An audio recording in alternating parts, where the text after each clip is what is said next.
So welcome back to our channel. This is Rishi Yadav and you are watching Rozgar to Sarkari. So आज हम लोग cover करने वाले हम लोग टॉपिक नंबर 7 करने वाले स्टैटिक जीके का। और आज का टॉपिक बहुत बहुत ज़्यादा इंपॉर्टेंट है। हालांकि ये टॉपिक बहुत छोटा है और हम लोग थोड़ी देर में इसको कवर कर लेंगे रिवॉल्यूशन के साथ, ग्रीन रिवॉल्यूशन के साथ। इसके मतलब बाय द वे इसको हरित क्रांति बोलते हैं, हिंदी में आपको पता ही होगा। इस टॉपिक से क्वेश्चन रिपीट होते ही होते हैं। हम इसको सारी की सारी चीज़ें कवर नहीं करेंगे क्योंकि सारी चीज़ें कवर करेंगे तो भाई ये टॉपिक बहुत बड़ा हो सकता है। बट हमको बहुत सारी लिमिटेड चीज़ें जान लेनी है जिनसे क्वेश्चन ज़्यादा रिपीट होते हैं, जिनके रिपीट होने के बहुत सारे चांसेस हैं। तो ग्रीन रिवॉल्यूशन टॉपिक हमारा बहुत ज्यादा मैक्सिमम जाएगा तो 15 मिनट में हो जाएगा।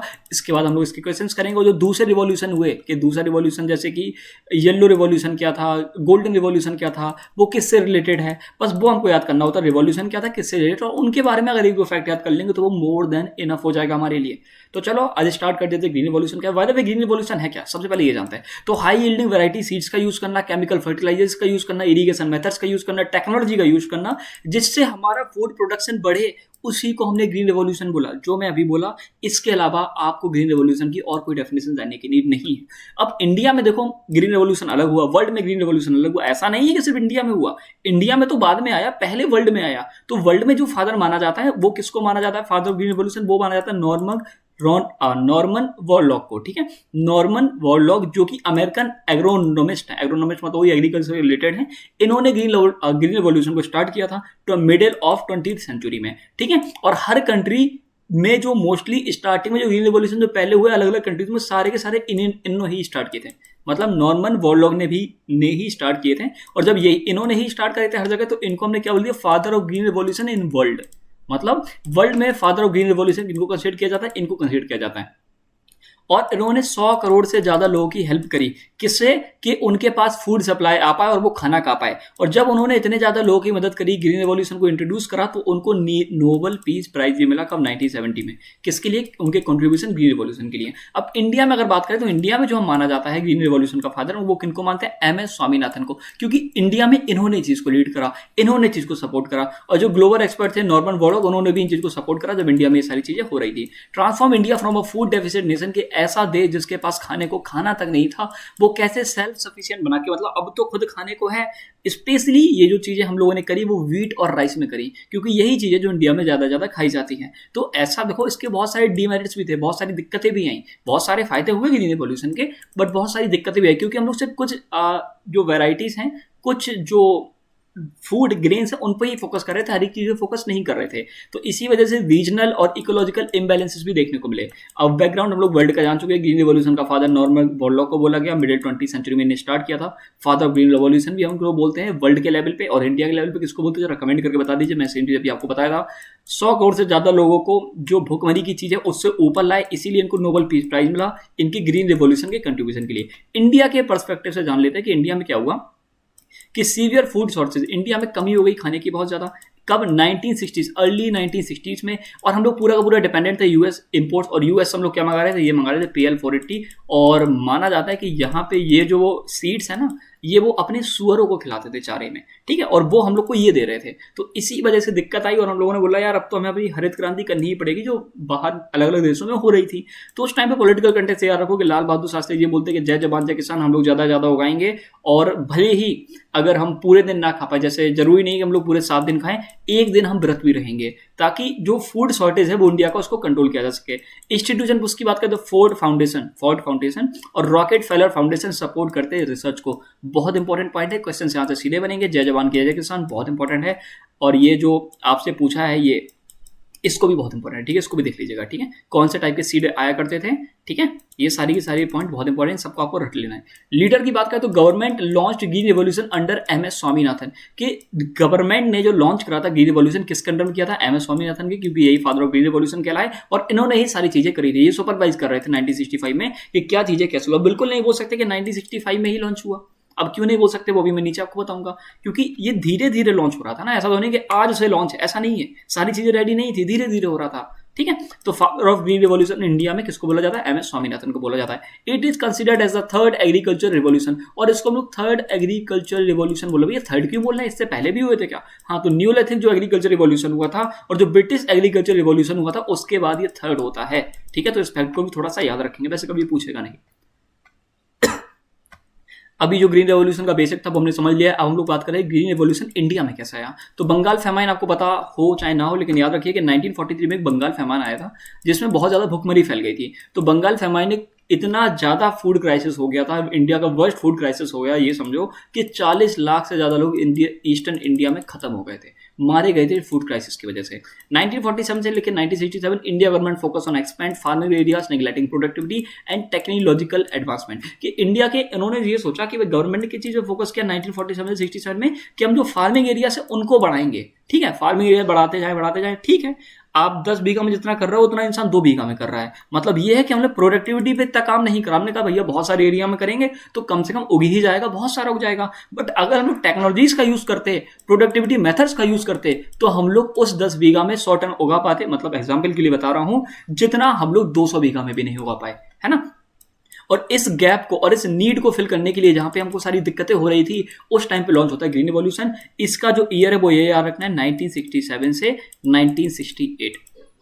कोई स्पेसिफिक ईयर आपको याद नहीं करना क्योंकि धीरे धीरे लॉन्च हुआ। और कब तक चला, 1977 से लेकर 1978, और बाद में जाके इसके फेजेस दूसरे आए, लेकिन आपको फिलहाल इतना ही याद रखना है, इतने से लेकर इतना चला, ठीक है। Green revolution was started in India and focus areas in Punjab. Start हुआ था इंडिया में, इसके जो स्टार्टिंग के फोकस एरिया थे वो क्या थे, पंजाब, हरियाणा, उत्तर प्रदेश। और स्टार्टिंग के तो समझो बाद तक भी यही रहे। तो बहुत सारे स्टेट थे जो कि मतलब इससे आउटलाइंड हो गए, जिनका बेसिकली इतना ज़्यादा फोकस ही नहीं हो पाया। तो ये भी इसके क्या थे, डिमेरिट्स थे, मतलब नुकसान हुए। ग्रीन रिवॉल्यूशन के फायदे तो बहुत हुए पर नुकसान भी काफी हुए, है ना।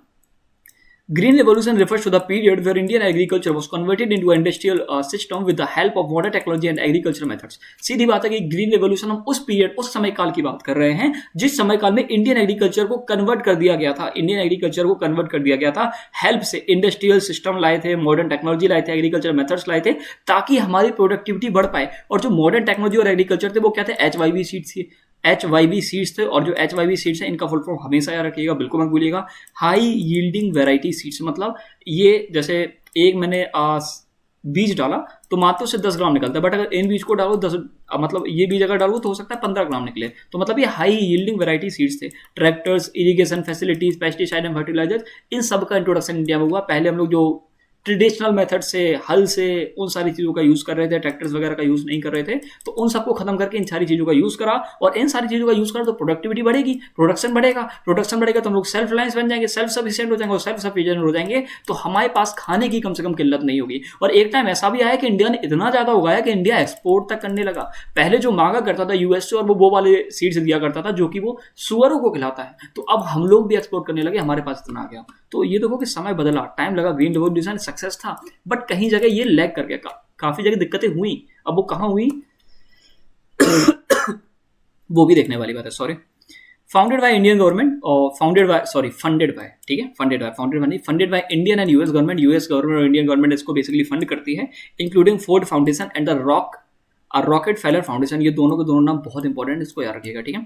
It focuses on the elevate hunger and poverty. इसका जो फोकस था वही था कि गरीबी को हटाना है और साथ में ये जो भूखमरी है उसको हटाना है। इसके बहुत सारे नेम हैं, इंडिया में नहीं, इसके अलग अलग जगह, क्योंकि आपको पता है काफ़ी जगह लॉन्च हुआ था और इसलिए इसके नेम भी अलग अलग हैं। तो न्यू एग्रीकल्चरल स्ट्रेटेजी भी इसको बोलते हैं, NAS। Seed, fertilizers, water technology भी बोलते हैं अलग अलग कंट्रीज में, ठीक है। और हमारे यहाँ क्या बोलते हैं, ग्रीन रेवोल्यूशन, ठीक है। इसका लार्जली जो फोकस था वो वीट पे था 1968 से लेकर 2004 के बीच में। देखो फोकस तो वीट पे था, चला 10 साल, वो सारी चीज़ें अलग हैं, बट फिलहाल ये याद रखो कि लार्जली फोकस वीट पे था, जिसकी वजह से इंडिया का वीट प्रोडक्शन लगभग 3 गुना से ज़्यादा क्या हुआ, इंक्रीज हुआ। But on the other side cereals with 2 times, और जो दूसरे सीरियल्स थे वो 2 गुना बढ़े, बट जो वीट था वो 3 गुना बढ़ा 1968 से लेकर 2004 के बीच में। जैसे पहले हम लोग 100 टन उगा पा रहे थे, तो अब हम लोगों ने 300 टन कर दिया सिर्फ कुछ सालों के गैप में। ये बड़ी बात है। ऑब्जेक्टिव्स क्या थे ग्रीन रिवॉल्यूशन का, वो करना क्या था, मेन चीज ये बताओ करना क्या था। तो चलो देख लेते हैं। Fighting with hunger crisis was a short term objective. अब सुनो मेरी बात कि ग्रीन रिवॉल्यूशन बड़ी चीज थी, हमेशा के लिए टेक्नोलॉजी आने वाली थी, जैसे ये देखो टाइम बड़ा हो गया, तो इतने टाइम तक तो इंसान भूखा रहेगा नहीं। तो ये जो हंगर क्राइसिस की बात हो रही थी कि भूखमरी बिटानी है, तो शॉर्ट टर्म अप्रोच था कि 2-3 साल हम लोग पूरा फोकस करेंगे, हंगर मतलब जो भूखमरी है उसको कम कर देंगे, लोगों के पास खाना आने लगेगा। ये शॉर्ट टर्म ऑब्जेक्टिव था। बड़ा ऑब्जेक्टिव ये था एम्प्लॉयमेंट, ठीक है। Agriculture and industrial workers were going to get the benefit from this. ये छोटे छोटे थे, ठीक है। ये छोटे छोटे थे कि जो एग्रीकल्चर और इंडस्ट्रियल वर्कर्स हैं उनको बेसिकली ये है कि बेनिफिट होगा इससे। दूसरी बात, उनको काम करने को मिलेगा, उनको खेतों में काम करने को मिलेगा, इंडस्ट्रीज आएंगी, हम लोग न्यू चीजें टेक्नोलॉजी का यूज कर रहे थे तो उनसे काम करने को मिलेगा, तो एम्प्लॉयमेंट तो जनरेट हो ही रहा था। ठीक है, हंगर क्राइसिस से तो लड़ ही रहे थे, लॉन्ग टर्म ऑब्जेक्टिव ये थे। ठीक है, कि एग्रीकल्चर मॉडर्नाइज हो जाए, ट्रैक्टर्स का, फर्टिलाइजर्स का, इन सब का यूज हम लोग करने लगे, पेस्टिसाइड्स का यूज करने लगे, रूरल डेवलपमेंट हो। अब अच्छी अच्छी चीजें जहां बनेंगी खेतों में तो वहां पे रूरल डेवलपमेंट भी होगा, इंडस्ट्रियल डेवलपमेंट होगा क्योंकि बड़े बड़े जो मशीन्स हैं उनकी हमें नीड पड़ेगी, इंफ्रास्ट्रक्चर डेवलप होगा क्योंकि कंपनीज आएंगी, है ना, और रॉ मटेरियल्स वो भी हमको यहाँ पे देखने को मिलेगा कि हम लोग रॉ मटेरियल्स खुद से जनरेट कर पाए, ये सारी चीजें। ठीक है, तो ये थे लॉन्ग टर्म ऑब्जेक्टिव। ठीक है, और जो ये थे शॉर्ट टर्म ऑब्जेक्टिव कि एम्प्लॉयमेंट तो मिलना ही मिलना है, हंगर क्राइसिस से लड़ना ही लड़ना। मतलब हंगर क्राइसिस मेन रीजन था भाई, क्योंकि अगर आपके पास खाना ही नहीं होगा तो आप कैसे काम करोगे, बट उसके साथ एम्प्लॉयमेंट और ये जो सारे फैक्ट्स हैं इनको भी याद रखिएगा। वैसे कभी पूछेगा नहीं, पूछेगा यही कि सबसे मेन इंपॉर्टेंट क्या था, तो आप बोलेंगे हंगर क्राइसिस को मिटाना। ठीक है, this revolution also supported scientific studies. अब ये जो रिवॉल्यूशन हुआ तो उसने बोला कि भाई और काम करो और अच्छा करो, तो उन्होंने बोला कि ऐसे प्लांट्स प्रोड्यूस करो जो भैया एक्सट्रीम क्लाइमेट और एक्सट्रीम डिसीजेस, मतलब अलग से अलग बीमारी हो जाए बट उन प्लांट्स को फर्क ना पड़े, ऐसी चीज़ों पे रिसर्च करो। तो ऐसी चीज़ों पे भी रिसर्च करी गई और इसने साइंटिफिक स्टडीज को भी सपोर्ट किया, किसने, द ग्रीन रिवॉल्यूशन ने। ठीक है, ग्लोबलाइजेशन ऑफ वर्ल्ड एग्रीकल्चर, कि वर्ल्ड एग्रीकल्चर का ग्लोबलाइजेशन हुआ बाय इम्प्लीमेंटिंग टेक्नोलॉजी, जो टेक्नोलॉजीज थी उनको इम्प्लीमेंट किया गया in non industrialised nation and cooperation in large agriculture areas, कि जहां पे टेक्नोलॉजी हम लोग यूज नहीं करते थे वहां पे भी टेक्नोलॉजी का यूज किया गया। ठीक है, और जो लार्ज एग्रीकल्चर एरियाज थे वहां पे भी ये सारी चीजें यूज हुई। ठीक है, बेसिक एलिमेंट जान लो। देखो, मैं अगर आपको लग रहा है कि भैया पढ़ाते जा रहा हूँ समझ नहीं आ रहा, मैं एक एक चीज आपको क्लियर कर रहा हूँ। जो चीज इंपॉर्टेंट नहीं है वो मैं आपको हटा दे रहा हूँ, जो मैं बोल रहा हूँ याद करो, उन चीजों को याद करना है। ठीक है, ये बेसिक चीजें हैं कि इनका यूज हुआ, इनका यूज हुआ। ठीक है, सपोर्ट किया साइंटिफिक स्टडीज को। अब ये तो क्वेश्चन कभी पूछेगा नहीं कि साइंटिफिक स्टडीज को जब सपोर्ट किया तो क्यों सपोर्ट किया, तो आप ये लिख के आओगे भैया एक प्लांट था, ऐसे प्लांट्स पे रिसर्च करने को बोला जिससे डिसीजेस और क्लाइमेट्स का फर्क ना पड़े, तो ऐसा नहीं पूछेगा। ये बेसिक चीजें जो कि आपको पता होनी चाहिए। अब बेसिक एलिमेंट तो एक्सपेंशन ऑफ फार्मिंग एरियाज, कि जो फार्मिंग एरियाज तो उनको बढ़ाना, आपको पता है कि फार्मिंग एरियाज पे फोकस कर रहे थे बट प्रोडक्टिविटी पे फोकस नहीं कर रहे थे, और साथ ही में किस पे फोकस नहीं कर रहे थे, क्या बोलते हैं उसको, कि ये टेक्नोलॉजीज पे फोकस नहीं कर रहे। ये कहते हैं हम फार्मिंग एरियाज बढ़ा देंगे कि पहले 2 बीघा में कर रहे थे 10 बीघा में करेंगे तो चीजें बढ़ेंगी, नहीं यार, तुम प्रोडक्टिविटी पे तो फोकस करो और साथ ही में टेक्नोलॉजी पे फोकस करो, मॉडर्नाइजेशन पे फोकस करो, है ना। डबल क्रॉपिंग सिस्टम, वही बात है कि पहले यार साल में एक बार होता था लेकिन अब 2 बार होने लगा, कि season in 1 year 1 with the help of monsoon dams. देखो, पहली बात है कि पहला तो मानसून आता था उसकी वजह से खेती हो जाती थी, और दूसरा जो होता था वो किसकी वजह से, इरिगेशन प्रोजेक्ट जो कि हुए थे, स्प्रिंकलर्स हुए थे, ड्रिप इरिगेशन, आपको सिस्टम पता होगा अगर आप खेती वगैरह के में जानते हैं। स्प्रिंकलर बेसिकली वही होते हैं, ऐसा होता है ना, पानी वो छिड़कता रहता है, उसको स्प्रिंकलर्स बोलते हैं। ड्रिप इरिगेशन में भी पानी धीरे धीरे गिरता है, काइंड ऑफ। ठीक है, तो इन सब चीजों से देखो, एक तो मानसून की वजह से हम लोग एक क्रॉप सिस्टम कर पा रहे थे साल में, दूसरा इन सब की वजह से हम लोग दूसरा क्रॉप सिस्टम कर पाए, तो साल में अब हम लोग 2 बार फसल कर पा रहे थे। तो देखो, दोगुना तो हो ही गया, सीधी बात, दोगुना तो यही हो गया, क्योंकि पहले हम लोग सिर्फ मानसून पे डिपेंडेंट थे, है ना। अब धीरे धीरे टेक्नोलॉजी आएंगी, ट्यूबवेल्स बनेंगे, है ना, तो फिर सही हो जाएंगी चीजें। सीड्स विद इम्प्रूव्ड जेनेटिक्स, जो सीड्स थे उनमें जेनेटिक्स थे वो और बेटर थे, ताकि ये जो पेड़ है जो कि 2 दिन में सड़ जाता था, अब वो ज्यादा लंबे समय चलेगा, वो सड़ेगा नहीं, प्लस उसमें मजबूती आएगी, उसके जो सीड्स होंगे वो और ताकतवर होंगे।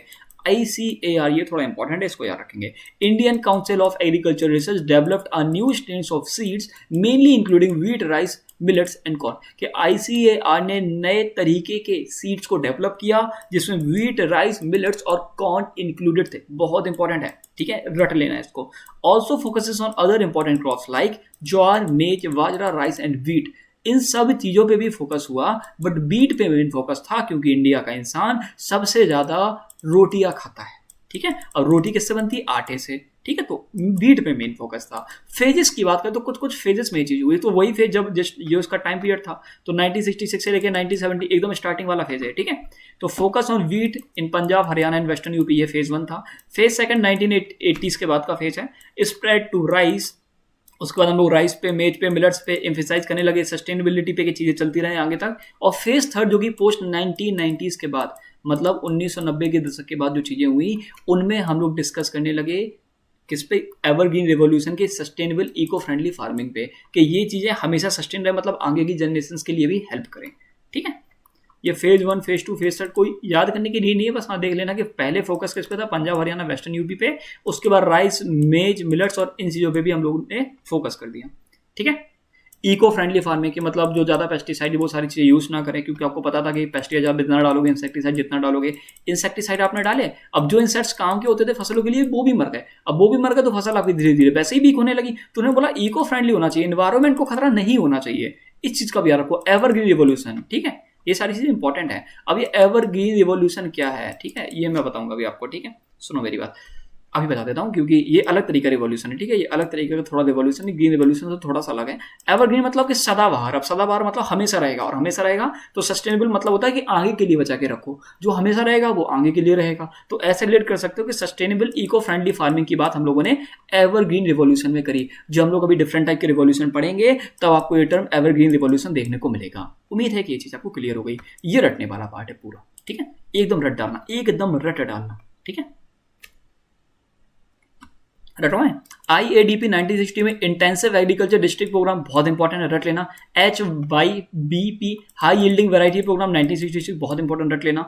FCI food corporation of India कब स्टेब्लिश हुआ था, पिछली वीडियो में बताया था 14 जनवरी 1965 में। CACP ये भी आपको पुरानी वीडियो में बताया था, commission for agriculture costs and prices, MSP system मतलब मिनिमम सपोर्ट प्राइस आपको कितना मिलेगा, ये MSP सिस्टम इसमें देखने को मिलता है। कि जैसे आपने उगाया तो आपको पता था 10 का बेचना था, बट कोई कह रहा है कि नहीं मैं तो 8 ही का लूंगा, मैं तो 7 ही का लूंगा, मैं तो 9 ही का लूंगा, तो गवर्नमेंट ने फिक्स कर दिया कि MSP इसका 9 है, कि अगर कोई आपका ना खरीदे 9 में तो 9 में आप हमको भेज देना, हम तो खरीद ही लेंगे। तो ये होता है मिनिमम सपोर्ट प्राइस, कि इतना तो मैं आपको सपोर्ट कर ही सकता हूँ कि इतना तो इसका प्राइस दे ही सकते हैं, ठीक है। ICR की बात करें तो Indian council of agriculture research, ये रीऑर्गेनाइज होता है 1965 में, इसको भी याद रखेंगे। सारे के सारे रट लो भाई, ये सारे के सारे रट लो, ठीक है, ठीक है। एग्रीकल्चर यूनिवर्सिटी सेटअप होती है पंतनगर में, यूपी पायनियर रिसर्च, यहाँ पे रिसर्च की बहुत सारी बातें होती है, मतलब रिसर्च करते हैं सारी चीज़ों की जो कि इंपॉर्टेंट थी ग्रीन रिवॉल्यूशन के लिए, ठीक है। और वो ये क्योंकि पूरा का पूरा फोकस एग्रीकल्चर पे था, तो कैसे सारी चीज़ें अच्छी कर पाए, कौन प्लांट से फोकस करे, किस पे ना करे, क्रॉपिंग सिस्टम क्या होता है, वो सारी चीज़ें। अब रिसर्च में जो सारी चीज़ें होती है वो तो यही जाने क्या क्या रिसर्च कर रहे थे, पर पंतनगर याद रखेंगे, यूपी, ठीक है। इंपॉर्टेंट क्रॉप्स एंड, ये पंतनगर है, पटना नगर है, पटना तो होगा नहीं, ये जरा एक बार कंफर्म कर लीजिएगा, ठीक है। कोई के बाद कमेंट करके बता दीजिएगा पंतनगर ही है कि नहीं है, ठीक है, एग्रीकल्चर यूनिवर्सिटीज वाला part. Important crops and varieties, ये इंपॉर्टेंट है, ठीक है। अब वीट की बात करें तो मैक्सिकन डॉर्फ वेराइटीज हमने मंगाई, एक लैरमा रोजो, एक सोनारा 64, बहुत इंपॉर्टेंट है, ठीक है, बहुत बहुत इंपॉर्टेंट है। कि ऐसे याद कर लो कि रोज रोज बीट खाओगे, बीट मतलब रोज रोज रोटी खाओगे तो नींद नहीं आ जाएगी, नींद सोना, सोना मतलब नींद आ जाएगी। तो ऐसे याद कर लो कि लैरमा रोजो सोनारा 64, ये वीट की बात हो रही है। वीट मतलब रोटी अगर डेली खाओगे तो रोज अगर रोटी खाओगे तो सोनारा मतलब सोना आ जाएगा, तो सोनारा तो आपको याद रहेगा। 64 थोड़ा याद कर लेना, 8 का स्क्वायर, ये रिलेट कैसे करोगे वो आप जानो, ठीक है। तो ये सोनारा 64 और ये लैरमा रोजो, ये दोनों रोजो आ जाएगा तो याद आ जाएगा आपको, सोनारा आ जाएगा तो याद आ जाएगा 64 के अलावा भी इसके और कोई वैरायटी होंगी, बट वो शायद ऑप्शन में ना है, ठीक है। तो सोनारा 64 आपको याद रहेगा और ये रोजो से लैरमा रोजो याद रहेगा। याद रखिएगा दोनों के दोनों वीट से रिलेटेड थे। हम कैसे याद किए कि रोज रोज अगर हम लोग आटा खाएंगे तो क्या हो जाएगा, हमको रोज रोज आटा खाने से नींद आ जाएगी, मतलब सोना आ जाएगा, ठीक है। ओके, राइस, IR मतलब क्या होता है, इंटरनेशनल रेशन नहीं, इंटरनेशनल राइस, ठीक है। IR मतलब होता है इंटरनेशनल राइस, तो ठीक है। IR8 इन्होंने फिलीपींस से मंगाया, बहुत इंपॉर्टेंट है। जो फिलीपींस वाला मंगाया इसी को हमने क्या होता है मिरेकल के, भैया ये तो अजूबा हो गया, क्या हो गया, अजूबा। तो IR8 जो मंगाया फिलीपींस से, इसको हमने मिरेकल राइस बोला, क्या बोला, मिरेकल राइस बोला, बहुत इंपॉर्टेंट, रट लेंगे। इसके अलावा बाद में भी है, IR20 आया, एक IR36 आया, ये बाद में आया, ठीक है। राइस के जो दूसरी दो वैरायटी है IR20 और IR30 से बाद में आए, कब आए, कहाँ इंप्लीमेंट हुए आप जान सकते थे, पर जानने की नीड नहीं है, ठीक है। मेज और ब्लिट्स की हाइब्रिड वैरायटी आई, मतलब मिक्सर होकर, ठीक है, इंट्रोड्यूस ग्रेजुअली, धीरे धीरे इनका भी इंट्रोडक्शन हुआ। अचीवमेंट्स की बात करें, पॉजिटिव इंपैक्ट जो कि ग्रीन रिवॉल्यूशन के हुए, food grains production doubled with in 10 year, 10 साल के अंदर ही। जहां हम लोग 72.5 मिलियन टन 1965 में प्रोड्यूस कर पा रहे थे, अब वो हम लोगों ने 131 मिलियन टन कर लिया 1978 में, सिर्फ 10 साल के अंदर। तो ये बड़ी चीज़ थी, है ना, ये पॉजिटिव इंपैक्ट थे। Area with rice and beats for the most growth, जहाँ पे राइस और बीट हो रहा था वहाँ पे हमने बहुत ज़्यादा ड्रास्टिक, बहुत अच्छी ग्रोथ देखी, क्योंकि आपको पता है कि राइस और बीट पे ही फोकस था, मोर फोकस बीट पे था।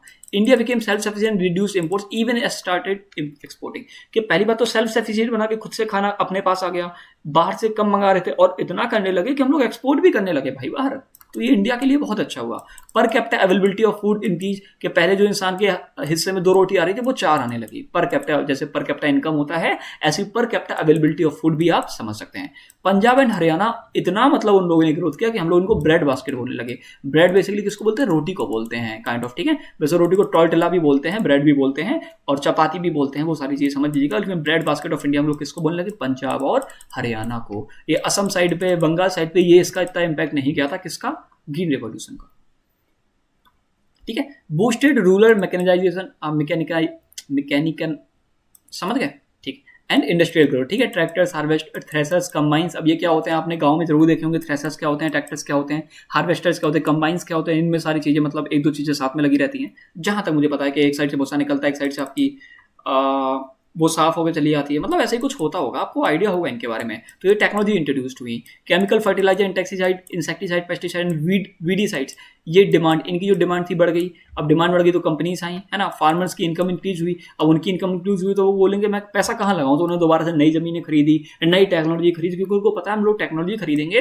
तो ज़्यादा ग्रोथ होगी और हमको ज़्यादा प्रोडक्शन होगा। ज़्यादा प्रोडक्शन होगा तो ज़्यादा वीट आएगा, और ज़्यादा आएगा तो लोग बेच देंगे, और बेच देंगे तो पैसा आएगा। तो इन्होंने री इन्वेस्ट करा किसमें, फार्मिंग टेक्नोलॉजीज में। रूरल एम्प्लॉयमेंट की बात करें तो लेबर फोर्सेस की डिमांड इंक्रीज हो गई, लेबर फोर्सेस की डिमांड इंक्रीज हो गई तो हम लोग एम्प्लॉयमेंट उन लोगों को भी दे पाए जो कि पहले नहीं मिल पा रहा था। अब नेगेटिव इंपैक्ट्स भी हुए, जो इतनी अच्छी चीज थी इसके नेगेटिव इंपैक्ट्स भी हैं।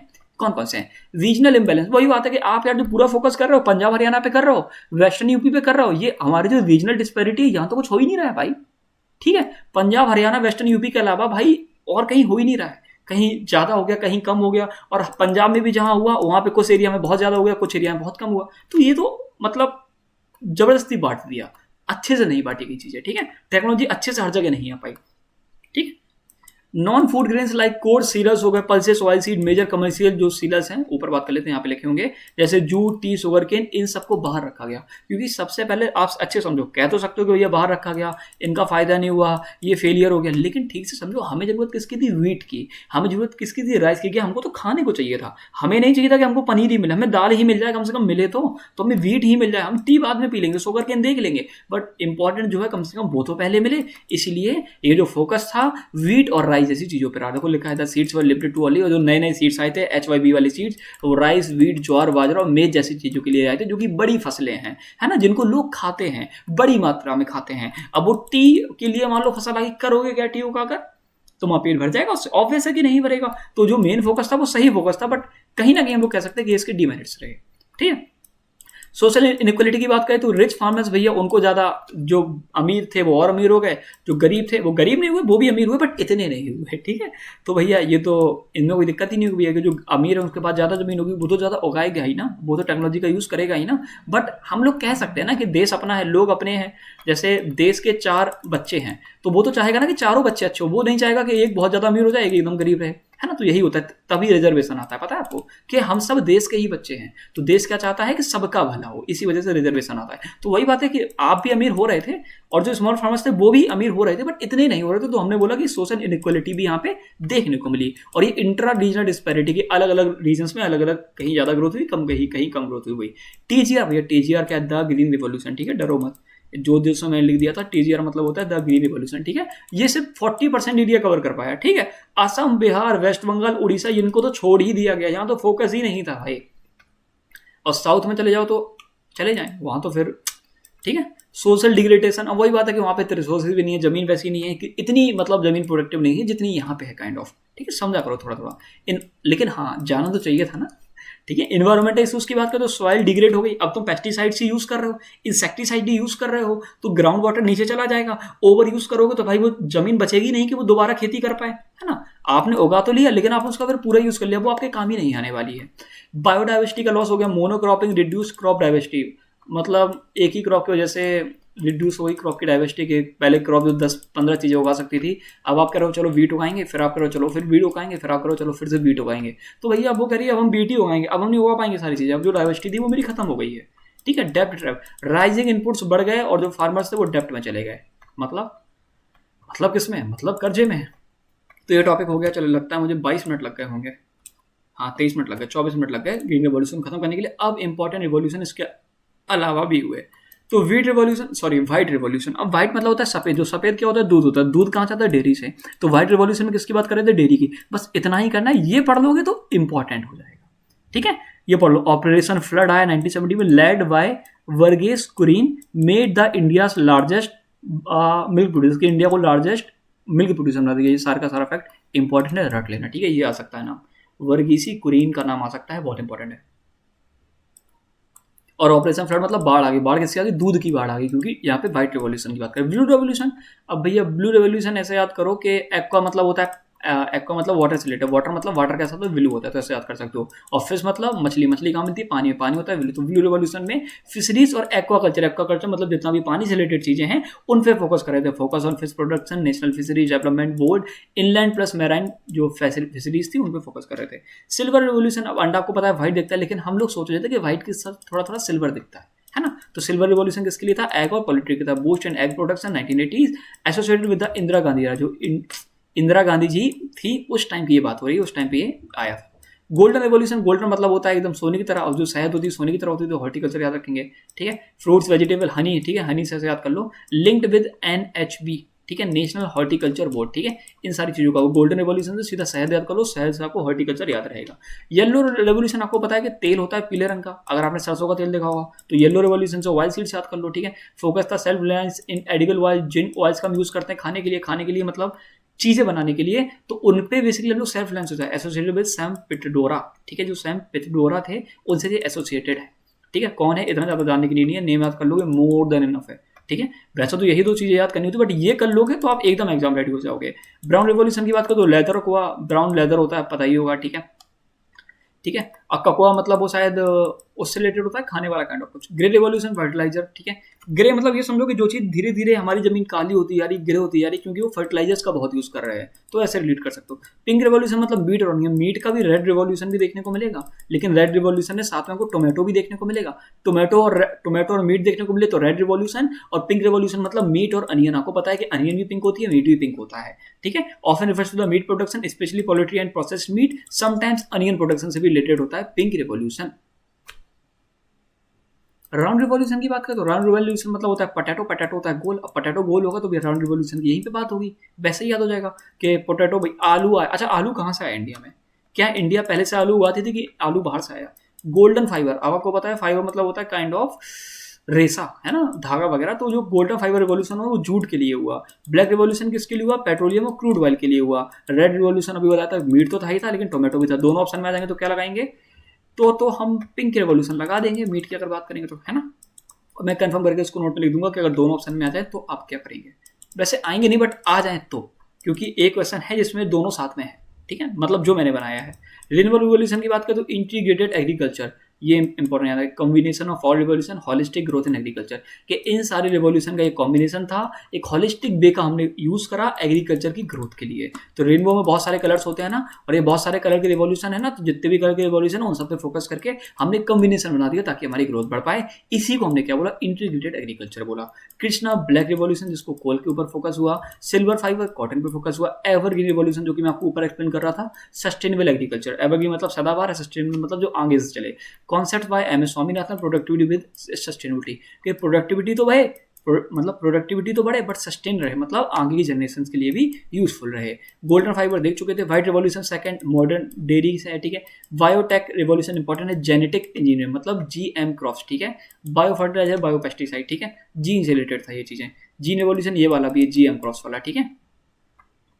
Okay, post green revolution phase था, उसके बाद ये सारी चीजें आई। ब्राउन रिवॉल्यूशन आपको पता ही है, ये अल्टरनेट है सारे के, इनके अलावा इन चीजों पे भी फोकस था। गोल्डन रिवॉल्यूशन फ्रूट्स हैं। ब्लू रिवॉल्यूशन वाटर मैनेजमेंट पे भी था, ये अलग है, ठीक है, इनको भी थोड़ा देख लेना। ब्लू रिवॉल्यूशन वाटर मैनेजमेंट, अगर आपको ब्लू रिवॉल्यूशन में फिशरीज वगैरह ना दिखें तो वाटर मैट्रिक लगा दीजिएगा। गोल्डन रिवॉल्यूशन में अगर आपको बेसिकली हॉर्टिकल्चर वाली चीजें ना देखे तो फ्रूट्स वेजिटेबल पे टिक लगाना है, ठीक है। सिल्वर रिवॉल्यूशन आपको पता है फर्टिलाइजर। व्हाइट रिवॉल्यूशन क्या है? ईडेबल ऑयल्स, आपको पता है कुछ कंटेक्स्ट में इसका भी यूज होता है। Brown revolution non convectional energy. Gene revolution GM crop, ये GM क्रॉप जरा क्या होती है, जरा ये मुझे कमेंट करके बता दीजिएगा GM का फुल फॉर्म क्या होता है। कम्युनिकेशन रिवॉल्यूशन टेलीकॉम वाला, ठीक है, ये सारे रिवॉल्यूशन की बात में है जो कि हमको इंडिया में देखने को मिले, ठीक है। रेड रिवॉल्यूशन फार्मास्यूटिकल जो होते हैं, मतलब फार्मेसी से रिलेटेड बहुत सारी चीजें, ठीक है। ब्लैक रिवॉल्यूशन पेट्रोलियम, ठीक है, ठीक है, ठीक है। इंटीग्रेटेड डेवलपमेंट ऊपर देख चुके थे, ठीक है, ये बेसिक थी। मतलब ये सारे याद नहीं करने जो मैंने आपको बताया, वो सारे रटी लेने हैं। एक दो बार आप अगर नजर डालोगे तो आपको सारे याद हो ही जाएंगे, और अभी क्वेश्चंस करेंगे तो आप सारे के सारे आंसर करना वैसे ही शुरू कर दोगे। चलो अब क्वेश्चंस कर लेते हैं, ठीक है। Who is known as the father of green revolution? Globally की बात करें तो इसका आंसर एम एस स्वामीनाथन बिल्कुल नहीं होगा, क्योंकि ये इंडिया के थे। तो नॉर्मन बोरलॉग इनका आंसर हो जाएगा। एक सेकंड, विलियम गॉड के बारे में मैंने बताया नहीं क्या आपको? तो विलियम गॉड वो व्यक्ति थे जिन्होंने ग्रीन रिवॉल्यूशन टर्म को इंट्रोड्यूस करा, ठीक है। ऊपर मैंने बताया था नहीं बताया था? मुझे जहां तक याद आ रहा है कि ये वाला टर्म भूल ही गए हम लोग। शायद नहीं बताया ना, नहीं बताया ना, नहीं बताया। हाँ तो ये याद रख लेना, याद रख लेना, इंपॉर्टेंट फैक्ट था, ठीक है। हाथ से चला गया, लेकिन अभी अभी याद रख लो कि विलियम गॉड जो थे उन्होंने ये जो टर्म है ग्रीन रिवॉल्यूशन इन्होंने ही दिया था। किसने दिया था? विलियम गॉड जी ने दिया था। याद रहेगा? ठीक है, मुझे पता है आपको याद रहेगा। चलो सेकंड क्वेश्चन कर लेते हैं। Which is called the father revolution of India? किनको हम लोगों ने फादर बोला गया ग्रीन रिवॉल्यूशन का इंडिया में? तो इंडिया में बोला जाएगा एम एस स्वामीनाथन जी को। सेम चीज हम लोग ऊपर डिस्कस किए थे ना, आपको पता होगा। Best slogan is link to the green revolution India. Green revolution India से कौन सा स्लोगन लिंक्ड है? तो इसका आंसर हो जाएगा जय जवान जय किसान। किसने दिया था जरा मुझे कमेंट करके बता दीजिए, ठीक है। The term green revolution was coined by, हाँ किसने क्वाइंड किया? तो विलियम गॉड जी ने, ठीक है, विलियम गॉड, ठीक है, इंपॉर्टेंट है। You should describe rapid agriculture growth. और ग्रीन रिवॉल्यूशन का मतलब होता है कि रैपिड एग्रीकल्चर ग्रोथ की जब बात कर रहे हैं उसी से रिलेटेड है ये हमारा ग्रीन रिवॉल्यूशन वाला टर्म, ठीक है। और देख लेते हैं। विच फेमाइन हाईलाइटेड द, वो इंडिया का worst food crisis green revolution से पहले कहाँ पे था? तो हमको देखने को मिला था बंगाल फेमाइन में, और उसमें 40 लाख से ज़्यादा लोगों की डेथ हो गई थी। ऐसे कुछ था ना, 40 लाख या 14 लाख, क्या था आपको याद है? अगर याद है तो जरा कमेंट करके बताइए। एकदम याद करने की नीड होती नहीं है, बट मोस्टली कभी कभी पूछ लेते हैं कितना कितने लोगों की डेथ हुई, तो याद रखेंगे 40+ लाख लोग, ठीक है, ओके। और ये वर्स्ट फूड क्राइसिस था इंडिया में, ठीक है। मेन फोकस ग्रीन रिवॉल्यूशन में जो मेन फोकस था जूट और टी पे किया था, वीट और राइस पे करा था ना, वीट और राइस पे, इंपॉर्टेंट, ठीक है। वीट प्रोडक्शन ट्रिपल हो गया था इतने से लेके इतने के बीच में, 1968 से लेकर 1978 के बीच में जो वीट प्रोडक्शन था वो ट्रिपल हो गया था। और ये जो एक पॉइंट है इसको जरा एक बार मैं कंफर्म करके करेक्ट कर दूंगा। ये शायद मुझे लगता है कि थोड़ा सा शायद गलत ना हो। ये जो ट्रिपल वाला बताया मैंने 2004 तक, 4 के बीच तक का समय वाला, वो थोड़ा एक बार देख लेना, ठीक है, कि 2004 तक वो ट्रिपल हो गया था, वो एक बार थोड़ा देख लेना, ठीक है। मैं बताता हूँ कहाँ पे देखने को मिलेगा। हाँ ये 2004 वाला पॉइंट, ये 1968 से 1978 है या 2004 है, इसको जरा एक बार देख लेना, ठीक है। मैं भी कंफर्म कर दूंगा इसको, ठीक है। चलो ये हो गया था, स्लोगन ये हो गया था। विच फेमाइन, चलो ये भी हो गया था। Which crops were the main focus देख चुके थे, चलो ठीक है। Which Mexican wheat varieties were introduce. अब जो वीट वेराइटीज थी किसकी बात कर रहे हो? वीट की। अब वीट में तो भाई देखो 2 आए थे, देखो अगर आप रोज रोज सोओगे तो दिक्कत हो जाएगी, अगर आप वीट ज्यादा खाओगे तो सोनारा 64 और लेरमा रोजो, ये दोनों याद रहेंगे, ठीक है। Which rice variety called the miracle rice. Miracle rice हमने बोला था IR8 को, है ना, याद रखेंगे। Which program launched HYV seeds in India. किस प्रोग्राम ने HYV सीड्स को इंडिया में लॉन्च करा? तो भैया ग्रीन रिवॉल्यूशन नहीं, हाई यील्डिंग वैरायटी प्रोग्राम, ठीक है। इसका ऑप्शन नंबर बी हो जाएगा, ठीक है। हाँ क्वेश्चन नंबर 10 देखो, क्वेश्चन नंबर 10 लिखा है फूड कॉर्पोरेशन ऑफ इंडिया कब हुआ था? 1965 में, ठीक है। और डेट कितनी हो जाएगी? 14 जनवरी। Commission of agriculture and cost and price वो सेटअप इन, ये जो CACP है इसको कब सेटअप किया गया, जरा कमेंट करके बता दीजिए। तो इसका जो सेटअप ईयर हो जाएगा वो हो जाएगा सेम ईयर जो कि किसका है? FCI का, मतलब 1965। Which 5-year plan is link to the green revolution. Green revolution से भाई कौन सा लिंक्ड है? Second, third, fourth, fifth. तो इसका सही आंसर आपका हो जाएगा फोर्थ, क्योंकि थर्ड तो हमारा काइंड ऑफ खराब हो गया था प्लान। अगर आप पुरानी वीडियो देखी होगी आपको पता होगा कि थर्ड 5-year प्लान के बाद हम लोग को 3 साल का गैप भी लेना पड़ा था, है ना। तो फोर्थ 5-year प्लान हो जाएगा, ठीक है, okay. Bread basket of green revolution किसको बोला गया? पंजाब और हरियाणा को, इसमें क्या दिमाग लगाना है, ठीक। Which foundation supported India's green revolution research. किसने किया था? फोर्ड एंड रॉकेट फ्यूल, बहुत इंपॉर्टेंट, ठीक है, इस फैक्ट को भूलिएगा मत, ठीक है। Which concept of Swaminathan focus on sustainability. Sustainability की बात कर रहे थे तो ये एवर ग्रीन रिवॉल्यूशन की बात कर रहे थे, ठीक है, याद रखेंगे चीज़ को, ठीक है। मैं बोला था ये अलग से थोड़ा देख लेना, ठीक है। 1990s के बाद आया था, बताया था ना 3 फेजेस में था। 1990s के पास हम लोग इस पर फोकस कर रहे थे, ठीक है। In which year was the intensive agriculture district program IADP launched. कब हुआ था? ये चीज़ है रटने वाली, ठीक है, बाकी सब तो बेसिक था।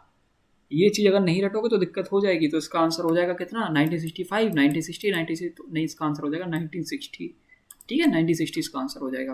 और ये जो फैक्ट्स वगैरह इनको भी पढ़ते रहिएगा। Which Indian institute reorganized in 1965 to support green revolution research. Green revolution की रिसर्च के लिए कौन सा बेसिकली ऑर्गेनाइजेशन थी जो कि सेटअप हुई? तो इसका आंसर क्या हो जाएगा? इसका आंसर हो जाएगा ICAR, यही था ना, ठीक है, Indian council of agriculture research. तो यही इसका आंसर हो जाएगा, ठीक है। Which variety of rice was introduce from Philippines. Philippines से देखो भाई IR8 वाला, ठीक है, इंपॉर्टेंट है, इनको मिरेकल राइस बोला गया। बाद में जाके IR20 और IR36 आए, ठीक है, रिप्लेस कर दिए गए थे, मतलब IR8 की जगह ये दोनों आ गए थे बाद में, ठीक है, ये और बेटर होंगे, सीधी बात है। Which 5-year plan emphasize food work and productivity. भाई ये तो 7th 5-year प्लान है, ये तो हम लोग कल रटे रटे थक गए थे, है ना। Which Indian state was not a major beneficiary of first phase of green revolution. इनमें से किसको फर्स्ट फेज में ज्यादा फायदा नहीं हुआ था? देखो पंजाब हरियाणा को हुआ था, प्लस वेस्टर्न यूपी को भी हुआ था, बिहार को बिल्कुल फायदा नहीं पहुंचा था फर्स्ट फेज में, बाद में भी कम पहुंचा, लेकिन फर्स्ट फेज में तो बिल्कुल नहीं पहुंचा था, तो बिहार इसका आंसर हो जाएगा, ठीक है। असम, उड़ीसा, बंगाल ऑल्सो लेफ्ट, मतलब इनका कुछ हुआ ही नहीं भाई। Which revolution is linked, dairy farming हो जाएगा तो व्हाइट रिवॉल्यूशन हो जाएगा, फिश प्रोडक्शन हो जाएगा तो भैया ब्लू रिवॉल्यूशन हो जाएगा, ठीक है। विच रिवॉल्यूशन, एग और पोल्ट्री हो जाएगा तो सिल्वर रिवॉल्यूशन हो जाएगा, ये रटने वाले पार्ट हैं। ऑयल सीड की बात करें तो येलो रिवॉल्यूशन हो जाएगा, ठीक है। फर्टिलाइजर्स की बात करेंगे तो भैया ये हो जाएगा ग्रे रिवॉल्यूशन, ठीक है। रिवॉल्यूशन लिंक टू हॉर्टिकल्चर, ये आपका हो जाएगा गोल्डन रिवॉल्यूशन, ठीक है। Revolution link to meat production, ये थोड़ा दिक्कत है, आप मैंने बोला था अगर आपको दोनों देखने को मिल जाए तो आप इसमें पिंक लगाएंगे, ठीक है, पिंक लगाएंगे। रेड भी देखो देखने को मिला, टोमेटो अगर देखने को मिलेगा तब आप रेड लगाएंगे। Which revolution is linked with jute industry, तो गोल्डन फाइबर हो जाएगा, बताया तो था आपको, ठीक है। Which revolution is linked with petroleum production, तो ये ब्लैक हो जाएगा, ब्लैक पेट्रोलियम, ब्लैक रिवॉल्यूशन के साथ इसको क्या बोलते हैं? कृष्णा रिवॉल्यूशन। जो कृष्णा रिवॉल्यूशन था उसमें क्या था, जरा कमेंट करके बताना, क्योंकि ब्लैक रिवॉल्यूशन भी एक था, कृष्णा रिवॉल्यूशन भी एक था, उसमें भी ब्लैक लिखा हुआ था, जरा वो क्लियर करके मुझे बताइएगा। Which revolution is linked to sustainable agriculture. Sustainable agriculture की बात करें तो एवरग्रीन प्रोडक्शन की रिवॉल्यूशन की बात करेंगे। रेनबो रिवॉल्यूशन क्या था कि सबको एक साथ कर रहे थे रैपिड ग्रोथ के लिए, बट एवरग्रीन रिवॉल्यूशन क्या था? सस्टेनेबल एग्रीकल्चर की बात हो रही थी। डेली डेवलपमेंट की बात करें तो व्हाइट रिवॉल्यूशन हो जाएगा भाई, फादर ऑफ व्हाइट रिवॉल्यूशन। ओए होए होए होए, MS स्वामीनाथन तो नहीं होंगे, क्योंकि व्हाइट रिवॉल्यूशन की बात हो रही है और हमने बोला था कि वहां पे फ्लड आ गया था, है ना, ऑपरेशन फ्लड, तो इसका हो जाएगा वर्गीस कुरियन, ठीक है, ये हो जाएगा इसका आंसर, ठीक है, ठीक है, ऑपरेशन फ्लड, ठीक है, याद आया। Which revolution is linked with fish and aquarium, तो ये ब्लू वाला हो जाएगा, ठीक है। Which revolution boosted egg and poultry, तो ये सिल्वर हो जाएगा, ठीक है भाई। Which revolution link with oil seed, तो ये येलो हो जाएगा, ठीक है। वही क्वेश्चन सारे आप लोग सारे आ ही गए होंगे आपको। विच रिवॉल्यूशन लिंक विद हॉर्टिकल्चर, तो ये हॉर्टिकल्चर वाला ये हो जाएगा आपका गोल्डन रिवॉल्यूशन, ठीक है, हाँ, ठीक है। Which revolution is link with fertilizer, fertilizer की बात करते हो जाएगा ग्रे रिवॉल्यूशन, ठीक है। Which revolution link with meat production, तो इसका आंसर हो जाएगा पिंक रिवॉल्यूशन, ठीक है। Which tomato and meat production, तो इसका हो जाएगा रेड, ठीक है, ये इंपॉर्टेंट है। अब ये जितनी स्पीड से मैं बोल रहा हूँ ना उतनी स्पीड से आपको भी याद होंगे ये, अगर आपको लग रहा है, क्योंकि मैं एक एक चीज एक्सप्लेन किया हूँ और कुछ हार्ड था नहीं इस टॉपिक में। Which revolution is linked with potato, potato मतलब राउंड वाला, क्योंकि पोटैटो गोल गोल होता है। Which revolution is linked with jute industry, jute industry की बात करें तो गोल्डन फाइबर रिवॉल्यूशन की बात हो जाएगी, ठीक है। Revolution linked to cotton production, ये फंस गए भैया, कॉटन रिवॉल्यूशन वाला बताओ तो सिल्वर फाइबर हो जाएगा इसका, ठीक है। Which revolution is linked to petroleum production, तो इसका हो जाएगा ब्लैक है, हाँ ब्लैक रिवॉल्यूशन है तो, ठीक है। अब शायद 2 क्वेश्चन और बचे हैं। Which revolution integrate all agriculture and allied sector, सारे सारे एग्रीकल्चर, तो इसका हो जाएगा रेनबो, मोस्ट प्रोबेबली, है ना, रेनबो रिवॉल्यूशन, क्योंकि इनमें सारे सारे रिवॉल्यूशन का मिक्स था, मतलब एक हॉलिस्टिक ग्रोथ की हम लोग बात कर रहे थे। Which revolution is linked to biotech and CM crops, मतलब तो ये जीन वाला था, है ना। बायोटेक्नोलॉजी की बात कर रहे हैं, मतलब बायोलॉजी की बात करें तो उसमें जीन्स की बात करते हैं ना, तो जीन रिवॉल्यूशन हो जाएगा, ठीक है। वीडियो शायद 45 मिनट की हो गई हो, 30 मिनट्स की हुई है, तो बस आज की वीडियो के लिए बस इतना ही। उम्मीद है कि जब आपने क्वेश्चंस करेंगे तो आप भी जितनी स्पीड में मैं आंसर कर रहा था आप भी कर पा रहे होंगे, क्योंकि टॉपिक इतना हार्ड था नहीं। स्टार्टिंग की कुछ चीज़ें उन पर फोकस कर लेना, जो मैंने 2-3 डाउट मुझे आए थे कि इसका क्या होगा, 1960 से 2004 था कि नहीं था, उनका आंसर आप कमेंट में देंगे ध्यान से, ठीक है। और ये सारा का सारा आपको याद रहेगा, ज़्यादा कुछ हार्ड टॉपिक नहीं है। तो आज की वीडियो को बस इतना ही, और अगर आपको सच में ये चीज़ें याद हुई और पसंद आई ये वीडियो तो प्लीज़ वीडियो को लाइक कर दिया करिए, और अगर आपके पास कोई हाइप है तो आप हाइप भी कर सकते हैं। लाइक जैसे क्लिक करोगे तो हाइप का ऑप्शन आता है कि वीडियो को हाइप करो, तो हाइप कर दीजिएगा, और शेयर के बगल में भी आपको ऑप्शन देखने को मिलता है हाइप का, तो उस पर भी आप हाइप कर सकते हैं। क्योंकि जो चैनल है इसमें मैं वीडियोस तो डालता हूँ लेक्चर्स वगैरह की, एक्सप्लेन भी करता हूँ टॉपिक्स, बट ये जो चैनल है इसमें जो लोग ज़्यादा देखते हैं वो देखते हैं स्ट्रेटेजीज की वीडियो, तो स्ट्रेटेजीज देखो, बट भाई जो मैं पढ़ा रहा हूँ वो भी मैं मन से ही पढ़ा रहा हूँ, वो भी मैं इसलिए पढ़ा रहा हूँ ताकि आप लोग की हेल्प हो। मैं ट्रिक्स ला रहा हूँ, मैं चीज़ें ला रहा हूँ ताकि आपको सारी चीज़ें रट जाएँ। प्लस मैं 40 से 50 क्वेश्चन करा रहा हूँ उस टॉपिक के जो सिर्फ 15 मिनट का टॉपिक था, ताकि आपको एक-एक चीज़ें रट जाएँ और आपको रट रही हैं, आपकी हेल्प हो रही है, तो प्लीज़ चैनल को सपोर्ट करो, वीडियो को लाइक करो, अपना एक प्यारा कमेंट छोड़ो और आगे आने वाले टॉपिक्स को भी मैं उम्मीद करता हूँ कि ऐसे ही एक्सप्लेन करता रहूँगा अगर आपकी हेल्प हो रही है तो। और वीडियो में कोई इंप्रूवमेंट चाहिए, जैसे किसी ने आज मुझे कमेंट किया था कि भैया आप थोड़ा एनर्जी के साथ पढ़ाइए, तो प्लीज़ मुझे कमेंट करके बताइए कि आज आपको मेरे अंदर एनर्जी दिखी या नहीं दिखी।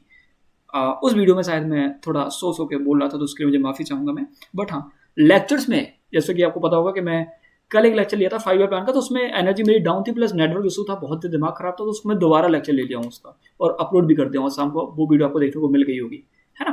तो सपोर्ट करते रहिए। आप सबका बहुत बहुत शुक्रिया। मिलते हैं अगली वीडियो में।